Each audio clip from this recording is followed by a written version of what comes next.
Hi everyone, this is the video for my new free Procreate BrushPack. I've got a few for lining and sketching along with some of my favourite texture brushes. First up is the fuzzy inker. I use this when I want to change from my regular smooth lines. I prefer to use this at a smaller size since I really like the textured edge.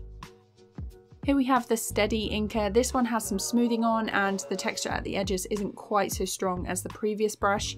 Also, if you turn the opacity down and the sizing up, it also makes for a nice texture brush too. The soft pastel has some variation in the line, so if you work quickly, the size will change a little. I use the smaller size of this brush for sketching or lining, though if I want the sketch lines to be a bit thicker, I can always duplicate the drawing layer and merge them. Soft line is exactly how it sounds, and I prefer the smaller size for this one, but the large size does have a nice edge. Soft Fuzzy Round has a different shape to the previous brush, but still has a nice grainy texture to it. The line will start out very light, but as you draw more it will darken too. Great for building up layers in a drawing and adding softer details. Next up is the Watercolor Brush, and with the larger size I'll typically lay down a wash of colour and use the smaller sizes to blend. I found this one good for clouds and adding texture to drawings.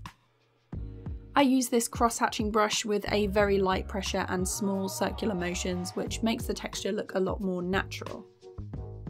Now I love a grainy or speckled brush, so there's two grain brushes in this pack.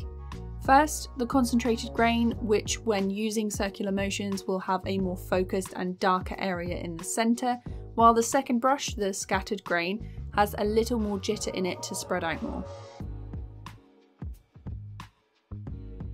I typically use the distressed texture brush at the final stages of a piece, and it really gives a nice worn look to a drawing. Finally, we have the dual brush. I've seen tutorials on how to make this before and I wanted to try it out and include it in the pack. It's a bit of fun and good for making lettering. You could add a glow effect to this and make it look like a neon sign. The link for the brush pack is in the description. Let me know in the comments which one is your favourite. Subscribe if you want to see more animations and tutorials from me, and I'll be back with another video real soon. Bye!